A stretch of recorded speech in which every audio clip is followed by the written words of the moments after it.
आज आप जीव ही न होते तो ये भीतर से नहीं निकलता है, ये वाक्य प्रमाण से गुरु के द्वारा शास्त्र के द्वारा भीतर जाता है और अविद्या को निवृत्ति करता है। ये आंख से नहीं जाता, ये नाक से नहीं जाता, ये जीभ से नहीं जाता, ये हाथ से नहीं जाता। आपको प्रमाण के बारे में कुछ संशय हो तो पूछिए, और आपको प्रमेय के बारे में कुछ संशय हो कि ब्रह्म ऐसा है कि वैसा है, और संशय हो तो पूछिए, विपर्जय हो तो अभ्यास कीजिए,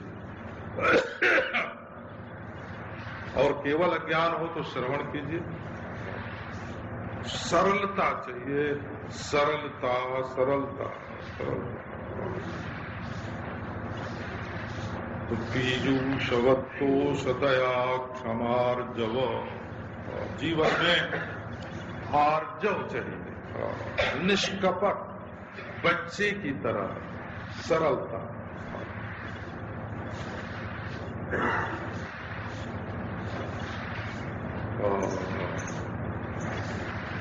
तो एक पिताजी घर में बैठे हुए थे, बाहर कोई मिलने के लिए आने वाला था, तो उन्होंने अपने बच्चे से कहा कि देखो अमुक आदमी आने वाले हैं, तुम पहचानते हो ना, वो आके हमसे पूछे हैं तो कह देना कि पिताजी घर में नहीं है। जब वो आदमी आया, पूछा कि क्यों बेटा तुम्हारे पिताजी कहाँ हैं, तो उसने कहा कि पिताजी कहते हैं कि कह दो कि घर में नहीं है ना बात है। छोटे बच्चे को बिल्कुल बच्चे की तरह जीवन होना चाहिए, सरल सरल सरल। तब आपको दूसरी बातों को छिपाने में या छल कपट गढ़ने में जो शक्ति का अपव्यय करना पड़ता है वो नहीं करना पड़ेगा। आपको तो बहुत सारी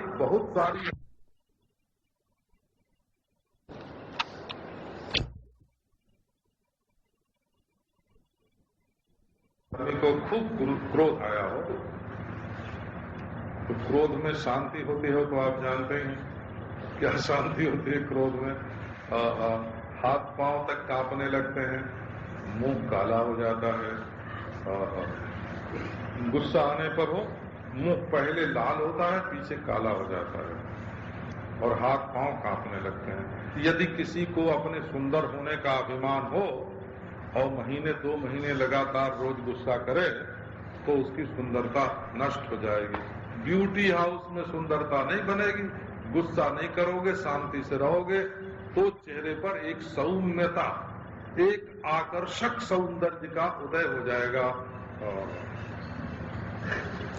तो क्रोध आया, जाके दुश्मन को 4 बात सुनाई, 4 गाली सुनाई।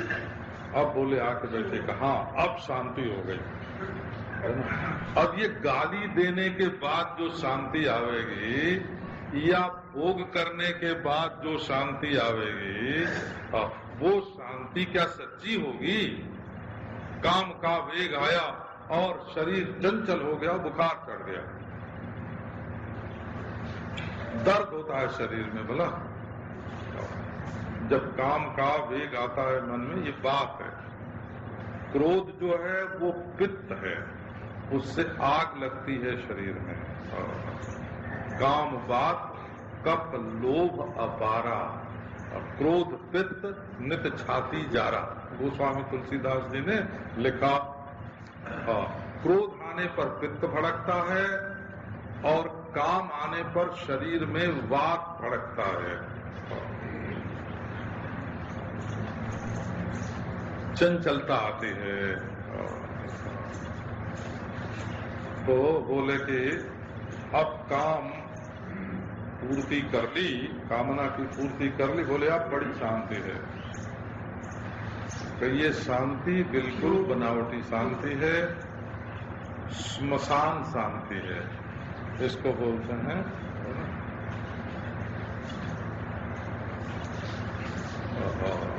पुराण सुनने के समय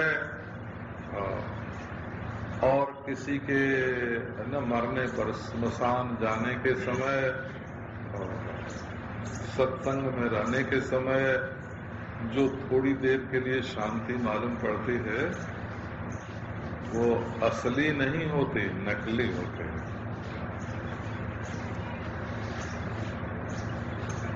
असल में जो इस दुनिया में परिवर्तन का आकांक्षी है, चाहता है कि हम दुनिया में ये चीज बदल देंगे। हम देखो, ये बिल्कुल फकीरों का मुद्दा आपको सुना रहे हैं। चाहे हम समाज में सुधार करेंगे कि राजनीति में बदलेंगे,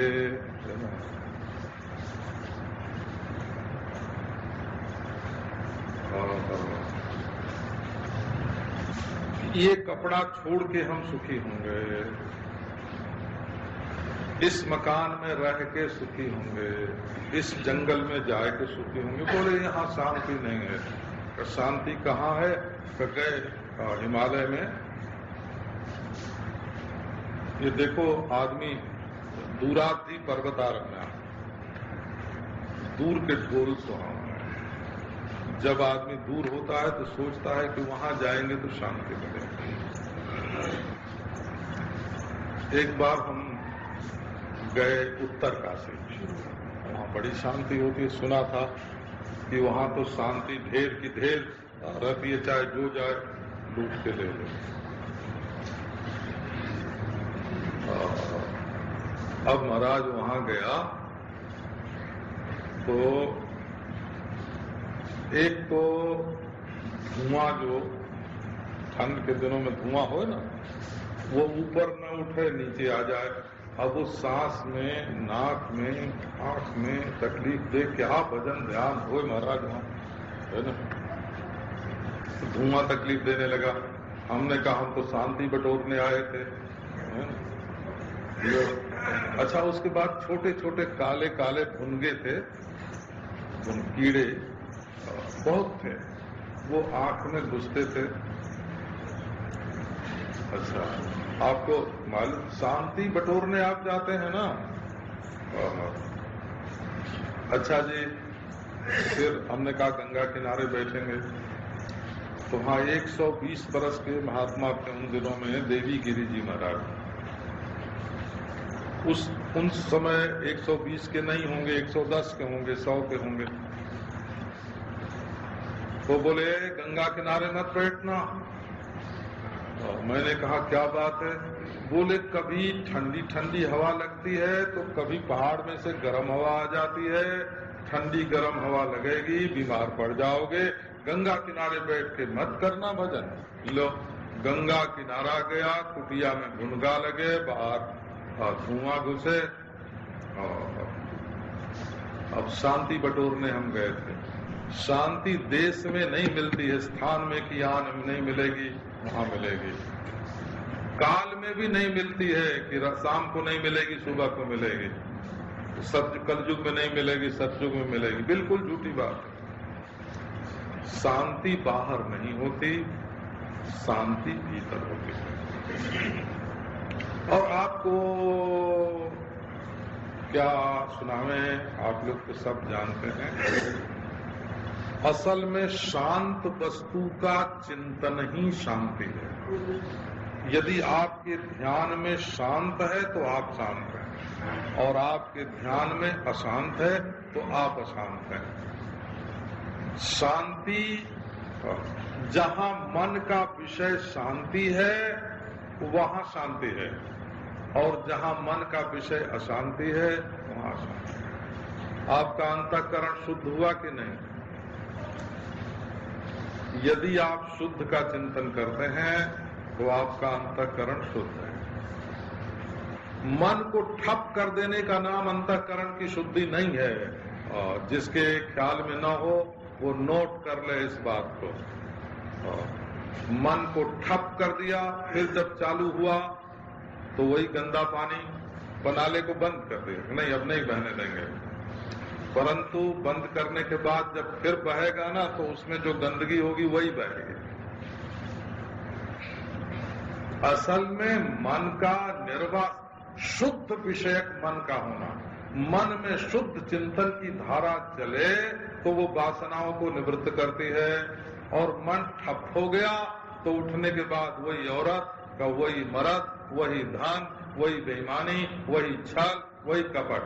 इसलिए मन के ठप होने का जो भ्रम है लोगों को, है ना, कि मन का निष्क्रिय हो जाना, ठप हो जाना, शांत हो जाना मन की शुद्धि है, वो बिल्कुल भ्रम है और गलत है।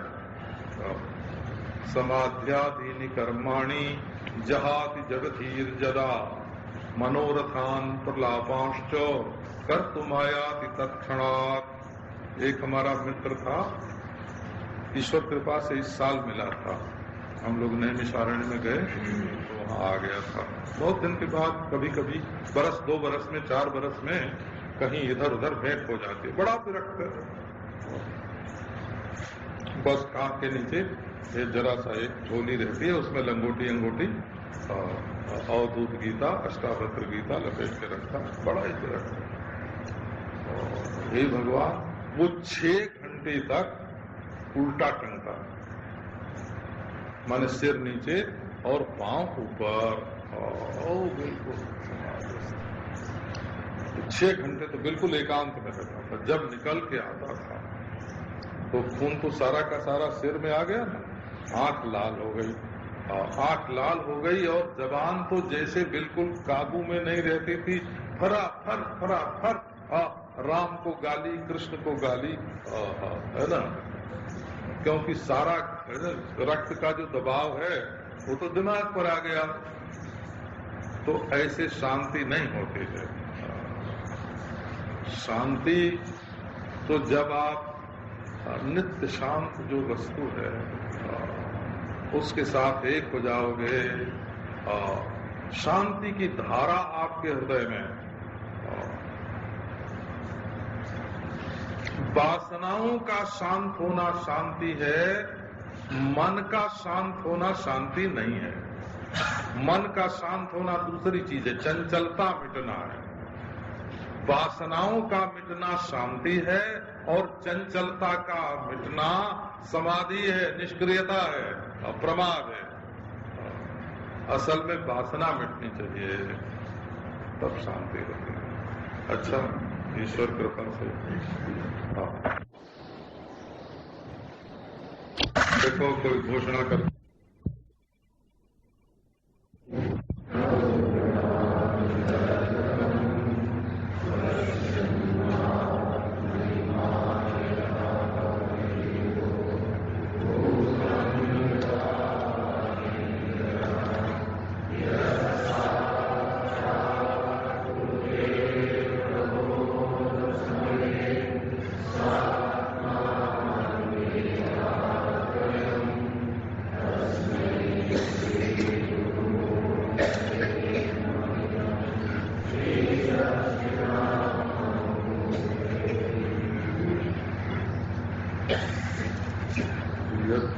यत्किंचिद्वास्तु वस्तु प्रणमतकृतिनो ज्ञानतो वा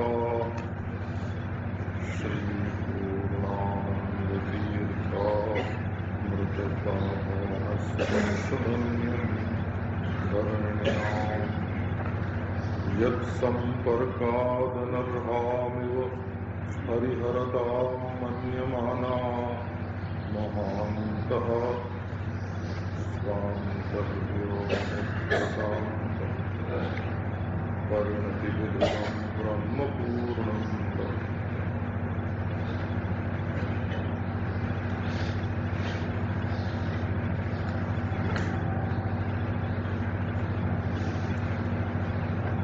वेदांत का एक प्राचीन सूत्र है, वो शंकराचार्य से भी बहुत पुराना है।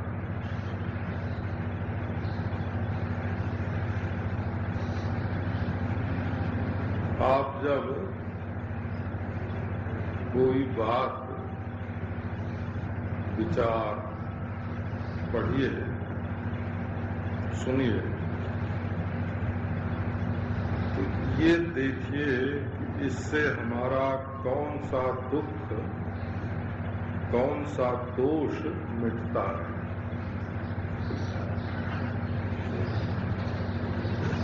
यदि उस कर्म से, उस विचार से, उस गुण से, उस स्थिति से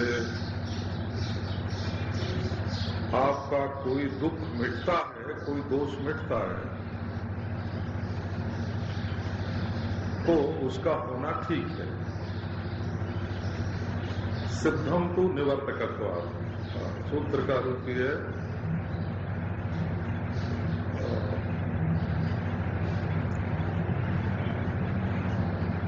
कोई भी बात सच्ची है, ठीक है। क्यों ठीक है? क्योंकि उसने तुम्हारे एक दुख को, एक दोष को, एक अज्ञान को मिटा दिया, सफल हो गई।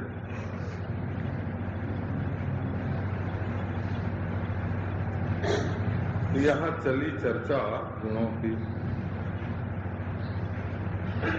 जिज्ञासु के जीवन में संतोष होना चाहिए।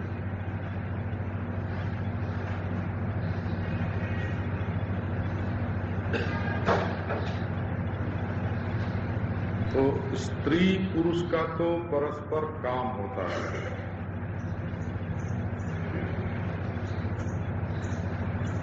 अप्राप्त की प्राप्ति की जो इच्छा है उसका नाम काम होता है। जो हमारे पास न हो उसको हम चाहते हैं। तो ये पुरुष के शरीर में जो कमी है स्त्रीत्व की, और स्त्री के शरीर में कमी है पुष्प की, तो इनकी जो परस्पर आकांक्षाएं हैं उनको काम बोलते हैं। वैसे जब धन भी आपके पास नहीं है, अप्राप्त है, तो उसको चाहना भी काम है, करूं क्यों? लोभ की प्रकृति है कि जो चीज अपने पास होवे और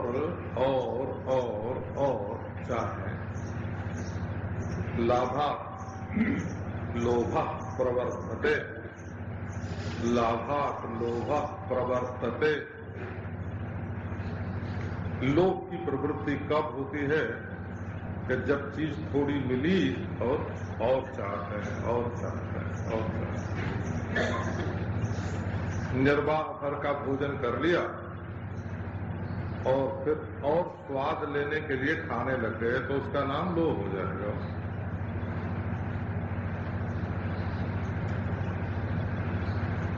तो ये जो संतोष का वर्णन है अपने जीवन में, कि जिज्ञासु के जीवन में संतोष चाहिए,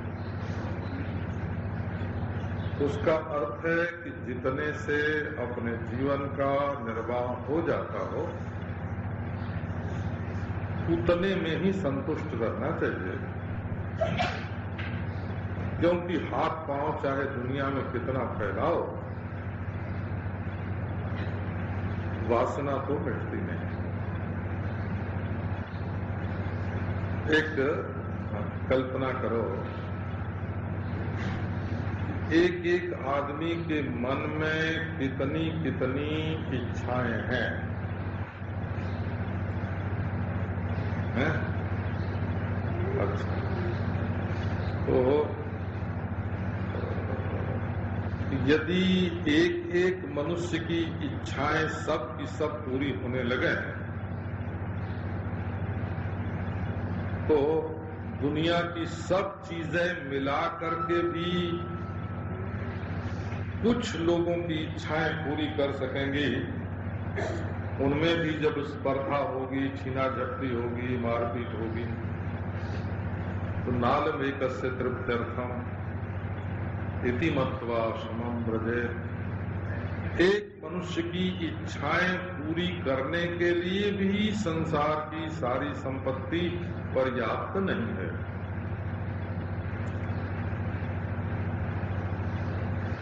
इसी से बोलते हैं संगात समुद्रायन्ति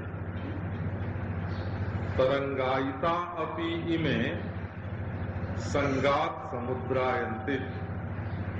पहले ये तरंग की तरह उठती हैं, परंतु यदि विषय का संग मिल गया तो ये समुद्र बन जाते हैं। इसलिए सुखी होने का मार्ग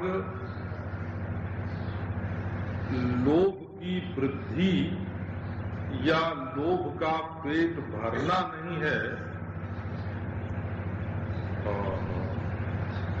संतोष में सुख है।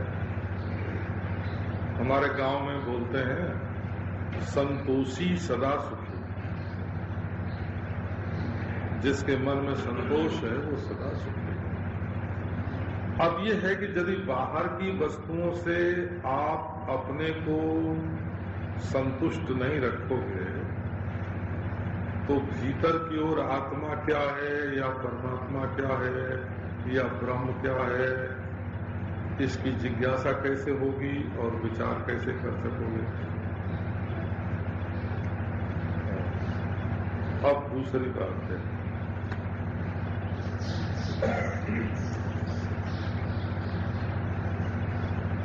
संसार में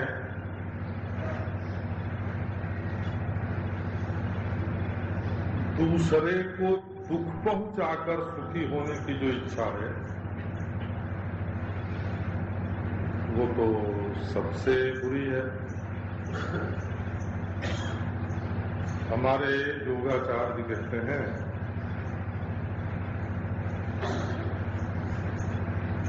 कि नानुपहत्य भूतानि भोग संभवति। जब हम भोगी होते हैं तब दूसरों को दुख पहुंचाते हैं। बिना दूसरों को दुख पहुंचाए हम भोगी हो ही नहीं सकते। ये हमारे योगाचार्य का वचन है।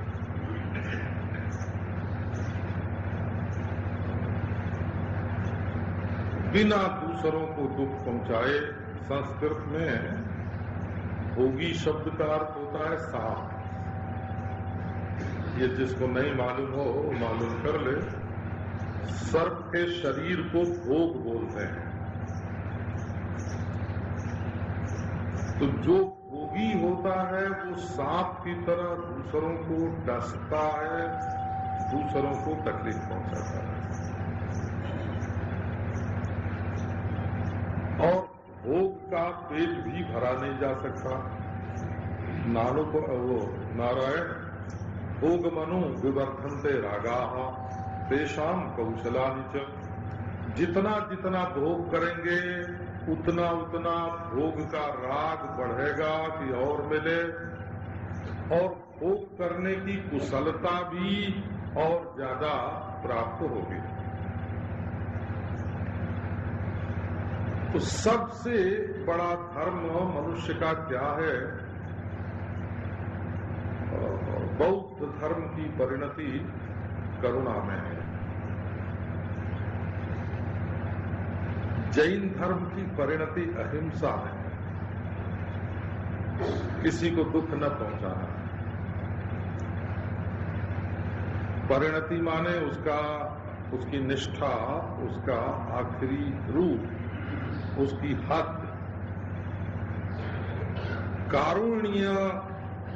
कारुण्य सागर,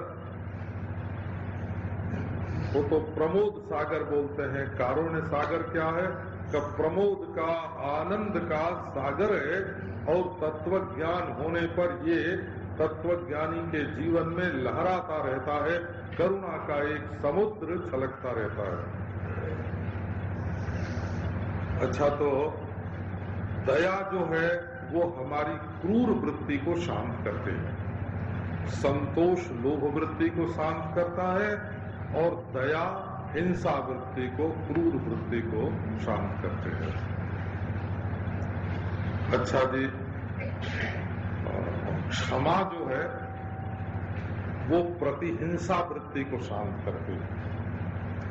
हिंसा को शांत करती है दया और प्रतिहिंसा को शांत करती है क्षमा। और वैसे तो बड़े शांत रहते हैं, पर यदि किसी ने छेड़ दिया महाराज तो भड़क गए। तो क्षमा माने भभकना। असल में जो क्षमा नहीं करता, और जो स्त्री अपने ससुर को, सास को, देवर को, जेठ को, मित्र को क्षमा नहीं करेगी, वो तो हर समय दुखी रहेगी। और जो पुरुष अपनी पत्नी को, अपनी माँ को, बाप को, भाई को, सास को, ससुर को, पुत्र को क्षमा नहीं करेगा, का वो तो गलतियों का बदला लेने में ही अपने जीवन को नष्ट कर देगा। तो यदि शांत चित्त से परमात्मा का विचार करना है तो लोभ का अभाव, संतोष चाहिए चित्त में, हिंसा का अभाव, दया चाहिए चित्त में, प्रतिहिंसा का अभाव, क्षमा चाहिए चित्त में, और कपट का, कुटिलता का अभाव, सरलता चाहिए चित्त में। ये सब गुण जो हैं ये स्वयं में परिभाषित न करके इनके निवर्त्य द्वारा इनकी परिभाषा बना लें। हमारे वेदांतियों ने अज्ञान की एक परिभाषा बनाई है, ज्ञान निवर्त्यत्व। जो ज्ञान से मिट जाए उसका नाम अज्ञान। अज्ञान माने क्या कर, जो ज्ञान से मिट जाए है।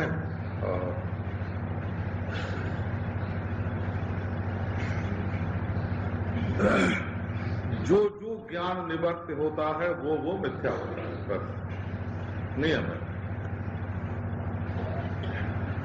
हम एक आदमी को अपना दुश्मन समझते थे, लेकिन जब उसके बारे में ठीक ठीक जानकारी हुई तो मालूम हुआ कि ये हमारा दुश्मन नहीं है।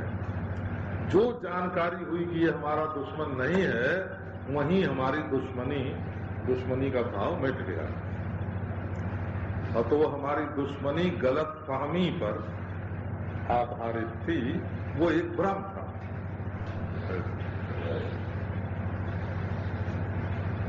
अब देखो, तो यदि आपको परमात्मा के बारे में सोच विचार करना है तो कल तो आपको सुनाइए, सीधे रास्ते से चलना चाहिए। दांव पेच में चिंता करनी पड़ती है। बहुत माल मार के आए घर में, खुश आए और भजन के लिए बैठ गए ध्यान में कि बस अब बड़ी शांति मिलेगी। नहीं, उस माल की रक्षा करने के लिए कहाँ उसको रखें, दुश्मनों से कैसे बचावें, सरकार की नजर से कैसे रक्षा करें, इसका चिंतन होगा।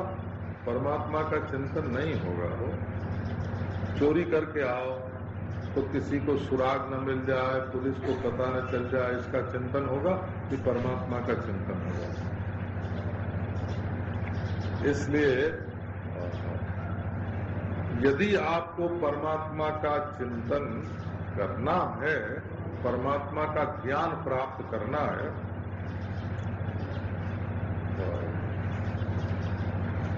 मान बैठने का नाम ज्ञान नहीं होता है, जिद का नाम ज्ञान नहीं बैठता है। स्वच्छ समझदारी, जो भावना से अनुप्राणित न हो, वस्तु के स्वरूप से अनुप्राणित हो कि ये चीज ऐसी है, उसका नाम ज्ञान होता है। जिसमें वासना का लेश भी न हो, जैसी जो चीज जैसी है वो निराभरण हो, बेपरद हो, तब उसका नाम ज्ञान होता है। अब आप परमात्मा को तो करना चाहते हैं बेपरद, और खुद वासना का लिहाफ ओढ़े हुए हैं। तो बाबा कपड़ा चाहे परमात्मा पर रहे, प्रीतम पर रहे, चाहे तुम पर रहे, वो बीच में बाधा तो डालेगा ही। ये वासनाएं जो हैं ये पर्दे का काम करती हैं, इसलिए इनको हटाना पड़ता है। अब आपको प्रशांति और दांति। प्रशांति दांति भज नित्यमादरात्। आप देखो,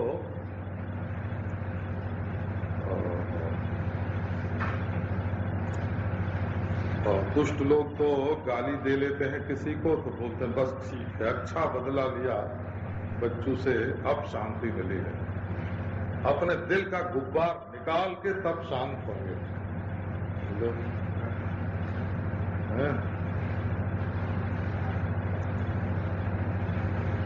तो इसका नाम तो शांति नहीं है। और काशी में विश्वनाथ जी का दर्शन करने जाते हैं, वहां एक मुक्ति मंडप बना हुआ है और शास्त्र में ऐसा वर्णन है कि विश्वनाथ जी का दर्शन करके उस मुक्ति मंडप में 2 मिनट शांति के साथ बैठना चाहिए, तब विश्वनाथ जी के दर्शन का फल मिलता है। उसका नाम मुक्ति मंडप है, बिल्कुल लगा हुआ बना है। अब कई लोग तो जाते होंगे, दर्शन करते होंगे, उनको मालूम ही नहीं होगा, देखते ही नहीं होंगे।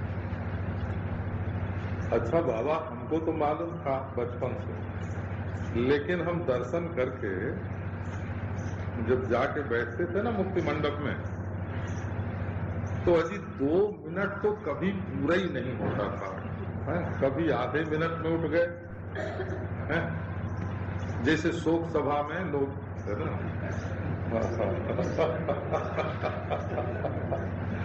कहते हैं अब 2 मिनट अमुक के लिए शांति। अरे 2 मिनट कहाँ होता है? ये आप लोग जब ये कर लेते हैं ना शांति पाठ,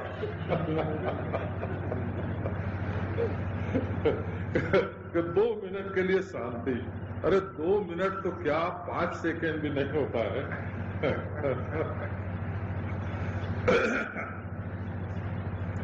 तो इसका नाम शांति नहीं है। शांति एक स्थिति है और वो तत्व के अनुरूप है। तो वो कैसे होती है? अब हमको जैसे महात्माओं ने सुनाया है, ये आसमान जिसको बोलते हैं ना, आकाश, आसमान है ये,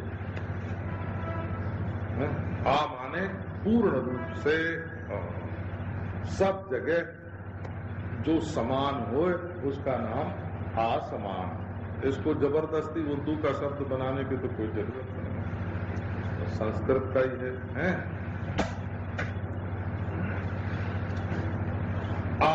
समन्तात् सर्वतः समानम आकाशते, सब जगह प्रकाशमान है, सब जगह समान है, सब जगह प्रकाशमान है। तो इसमें कभी कभी अंधेरा आता है। देखो, कृष्ण पक्ष में, शुक्ल पक्ष में कभी अंधेरा रहता है आकाश में और कभी उजेला रहता है, प्रकाश। कभी हवा चलती है, बड़ी तेज आंधी आती है, तूफान होता है, कभी नहीं होती है। तो आकाश की विशालता में अंधेरा आता है, चला जाता है, उजेला आता है, चला जाता है, आंधी आती है, जाती है, और आकाश ज्यों का त्यों। ये जो आकाश है ये हमेशा शांत रहता है। इसमें न आंधी है, न आंधी की शांति है, न धूल उड़ती है और न स्वच्छ होता है। आकाश को तो धूल कभी छूती ही नहीं है। तो आकाश में न धूल है और न स्वच्छता है, आकाश में न आंधी है और न शांति है, उसमें न उजेला है और न अंधेरा है। आकाश तो आकाश है। आप अपनी विशालता की ओर ध्यान दीजिए। गुड़िया बाबा जी महाराज बोलते थे, महात्मा लोग कैसे बैठते हैं, कहाँ बैठते हैं, तो झंडा गाड़ो जाए के हद बेहद के पार, हद बेहद के पार दूर जहां अनहद बाजे, और हद बेहद के पार जिसमें मर्यादा नहीं है और अमर्यादा भी नहीं है, ऐसी वस्तु, सीमा भी नहीं है और सीमा का छोर भी नहीं है।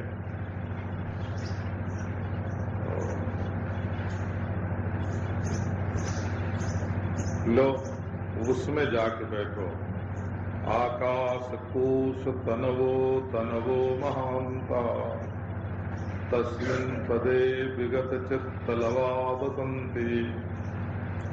महात्मा लोग अपने चित्त को छोड़ देते हैं, लेश मात्र चित्त को भी ग्रहण नहीं करते हैं और देखते हैं कि ये आकाश हमारा शरीर है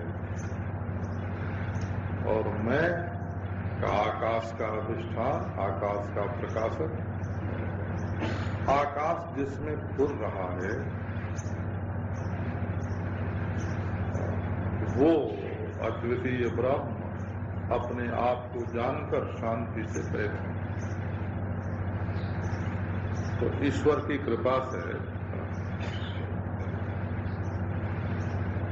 ये विवेक चूड़ामणि में भी ये शब्द है।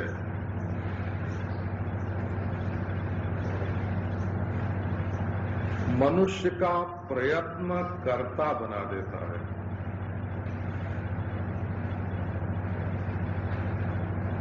और ईश्वर का संकल्प पराधीन बना देता है। तो अपना स्वरूप ऐसा है, अपना स्वरूप ऐसा है जिसमें न अपने कर्तृत्व का अभिमान है और न ईश्वर के संकल्प की पराधीनता है। जब तक आप अपने को परिच्छिन्न मानते हैं, तुच्छ मानते हैं, अपने आप में हीनता का भाव है, तब तक हमने ये किया, हमने ये किया, हमने ये किया, ये कर्तापन है। और जब तक आप में परिच्छिन्नता का भाव है तभी तक पराधीनता है और नियोज्य का भी भाव है कि ईश्वर ने हमसे ये कराया, ये कराया, ये कराया। और अपना जो स्वरूप है उसका जहां बोध हुआ प्रशांति, अब प्रशांति देखिए। पहले हमको ये जो महंत मंडलेश्वर होते हैं ना सन्यासियों में, तो इनके प्रति कुछ बहुत अच्छी धारणा नहीं थी। सच्ची बात आपको सुनाते हैं, बच्चे ही था, बल्कि इसके कारण कई बार बहुत अपराध हुआ है। अपराध भी हुआ और लाभ से वंचित रहे, ये भी बात हुई। जैसे देखो, अच्युत मुनि जी महाराज बहुत बड़े महात्मा थे अपने समय के और काशी में रहते थे, नाव पर। काशी से थोड़ी दूर रामेश्वर में वरना नदी में उनकी नाव खड़ी रहती, काशी में भी रहती कभी कभी। हाँ, मैं उनका दर्शन करने नहीं गया, ये अपराध हुआ। इतने बड़े विद्वान, आज समाधि से पहले विद्वान, उसके बाद वेदांती हो गए, छोड़ दिया, त्यागी विरक्त महात्मा। तो अब दोष दृष्टि हमारी क्या थी कि गौरी शंकर जी गोयन का, उनके नाव चलाने वालों का, रसोई बनाने वाले पंडित का, भोजन का सब खर्च गौरी शंकर जी गोयन का चुकाते। तो दोष दृष्टि हमारी क्या थी और कि ये महात्मा होके सेठाश्रयी क्यों है। उस समय भी अपनी अक्ल जितनी थी उसके अनुसार। बाद में हमने किसी फक्कड़ महात्मा से पूछा तो उन्होंने कहा कि नहीं, तुम्हारा दृष्टिकोण गलत है। महात्मा दो तरह के होते हैं, एक ब्रह्मकल्प महात्मा होते हैं और एक ईश्वर कल्प महात्मा है। माने महात्माओं की दो कोटि होती है, एक ब्रह्म कोटि के महात्मा होते हैं, एक ईश्वर कोटि के महात्मा होते हैं। तो ये जो फकीर लोग होते हैं, फक्कड़, अवधूत, विरक्त, ये ब्रह्म कोटि के महात्मा हैं। और जो महंत मंडलेश्वर होते हैं, ये ईश्वर कोटि के महात्मा हैं। तो ईश्वर कोटि के आचार्य हो जाते हैं और जो ब्रह्म कोटि के हैं तो उनके यहाँ अद्वैत का ही बाजार लगा रहता है, कुछ नहीं। उनके लिए जैसा जूता सीना वैसा समाधि लगाना है ना। तो यहाँ ये विभाग मैंने आपको क्यों सुनाया है, ये आपके ध्यान में बात आनी चाहिए। यहाँ जो दो साधन बताए ना, शांति और दांति, सम और दान, तो महापुरुष के जीवन में सम की प्रधानता होगी तो वो ब्रह्म कोटि का महात्मा हो जाएगा, और दम की, दांति की प्रधानता होगी तो ईश्वर कोटि का महात्मा हो जाएगा। ये ज्ञान होने से पूर्व शांति प्रधान महात्मा अवधूत हो जाएगा, और ज्ञान होने से पूर्व दांति प्रधान जो महात्मा है वो आचार्य हो जाएगा, आचार्य कोटि का हो जाएगा। तो ये भी हम ईमानदारी की बात कर रहे हैं, ढोंगियों की बात नहीं कर रहे हैं। जो सम दम का ढोंग करें या ब्रह्म कोटि का, ईश्वर कोटि का ढोंग करें, तो परमार्थ की साधना में बेईमानी के लिए कोई स्थान नहीं है। जो बेईमानी करेगा वो तो अपने ही साथ बेईमानी करेगा। हम स्वयं जब बेईमानी अवच्छिन्न चैतन्य हो जाएंगे तो ब्रह्मता जो है, ब्रह्मता कहाँ बनेगी? चेतन जो है वो उसमें अवच्छिन्न अनवच्छिन्न का भेद नहीं। जब हमने अपने को बेईमानी से अवच्छिन्न किया तब भी ब्रह्मता में बाधा पड़ी, जब ईमानदारी से अवच्छिन्न किया तब भी ब्रह्मता में बाधा पड़ी। ये तो जब तक ईमानदारी बेईमानी दोनों मिथ्या कोटि में अधिष्ठान निष्ठात्यंता भाव प्रतियोगी जब तक नहीं हो जाएंगी तब तक अवच्छिन्नता ही नहीं कटेगी। ये जानबूझ करके मैंने, जैसे वेदांत के पंडित लोग शब्द बोलते हैं वैसे बोल दिए। वैसे तो मैं इतना प्रयास नहीं करता कि पारिभाषिक शब्द बोलूं, वो तो समझ में नहीं आता है। तो भाई मेरे, शांति दांति का अर्थ समझो। जिसके जीवन में दम नहीं है, दमन नहीं है, दांति नहीं है, इंद्रिय निग्रह नहीं है, वो पराधीन जीवन व्यतीत करता है, पराधीन होगा। बिल्कुल आप देखो, जिस चीज के बिना आप दुखी हैं उस चीज के बिना कितने लोग सुखी हैं, आप इस पर विचार करो।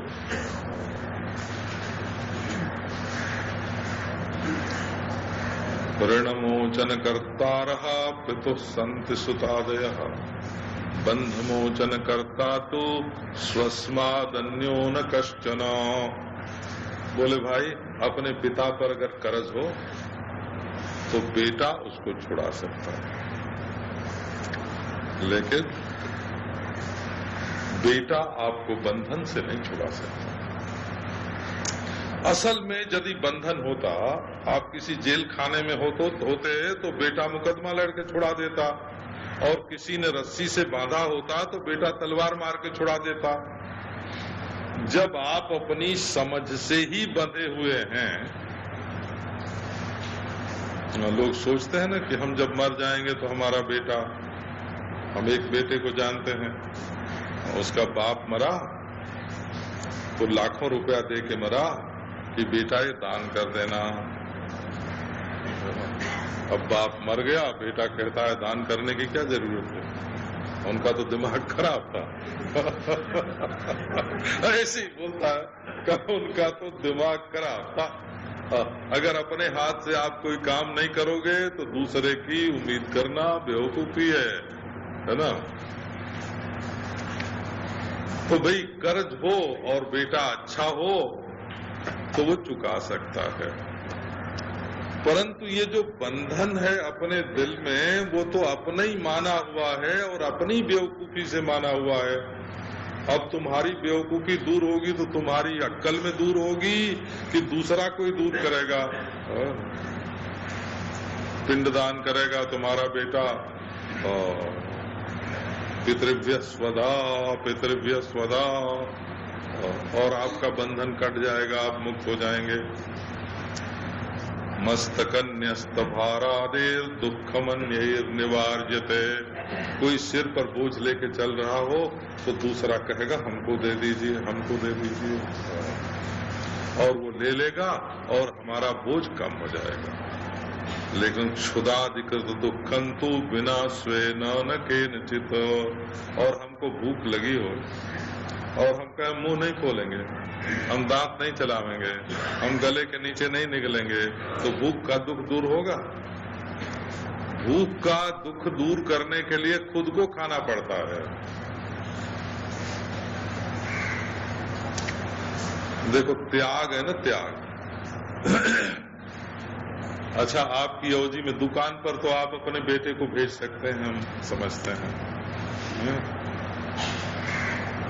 अपना काम करने के लिए अपने भाई को भेज सकते हैं, और नहीं तो प्रतिनिधि भेज सकते हैं, वो किसी को आम मुख्तार बना सकते हैं, वकालतनामा